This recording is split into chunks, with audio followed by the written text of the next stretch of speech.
Hey folks, Aaron here. Welcome back to an anime review. Today we're looking at episode 4 of Death March.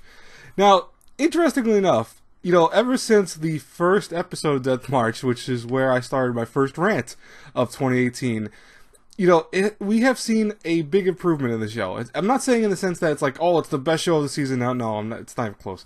But it's not even probably the top 5 or 6 of the season. But Death March has been quite enjoyable. I really am getting more accustomed to how it does things.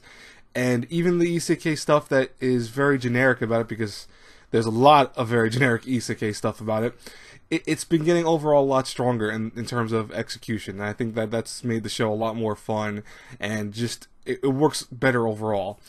This week's episode, we continue the whole thing about the dungeon. We're still in the dungeon with Satoo and his gang. What's interesting is, instead of overpowering all the enemies, which I thought he was going to do, he actually had his teammates work with him, throwing, he had Lisa, Pucci, and Tama throw rocks, attack them with spears, knives, etc., to help them level up at the same time, so he would learn how certain monsters work. For example, slimes, slimes, he went in and tried to shoot the thing with fire, did absolutely nothing to the slime, and learned from Lisa that apparently you have to stab them in the core, and that'll quickly eliminate them, but otherwise it will be harder to kill them.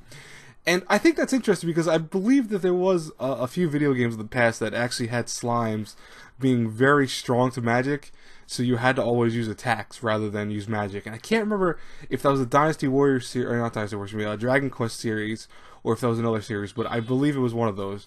But anyways, what was cool about that, though, is that it made it so it wasn't just a OP romp of Satoo going through all these enemies, saving these girls.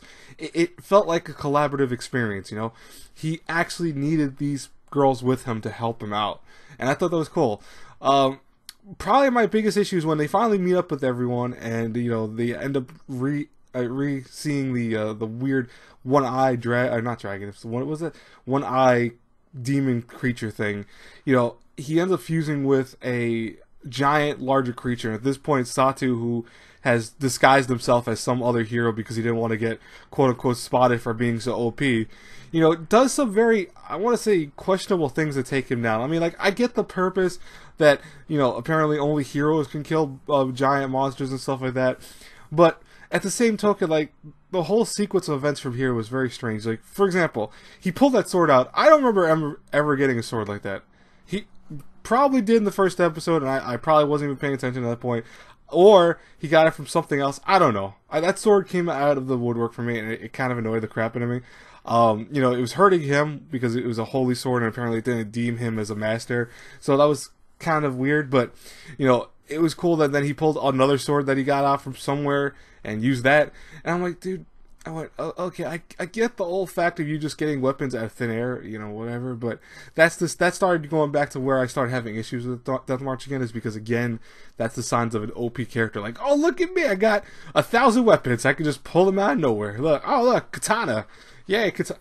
Oh, magical spear that uses magic power. What, dude? Come on, man. That, and then also he kills him, and then he gets the title finally hero. Now he could probably take down any enemy without an issue too much. I don't know. And then I think probably I liked the scene where at the very end he's with that girl who we've been seeing for the last couple episodes. I wish I can't remember her name for the life of me for some reason every single time. But then we see that apparently there are more slaves for Satoo to buy, and one of them is someone that seems to know him. And I'm like, who was that? I forgot who that was, legitimately. Can someone please in the comments let me know if they know who that is, without spoiling, unless it's someone that we haven't really been introduced to yet, but I feel like I saw in episode 2 or 3.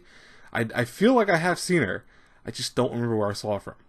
But, it's not that it was bad. It was actually enjoyable. I enjoyed episode 4 of Death March. I've been enjoying the show a little bit more.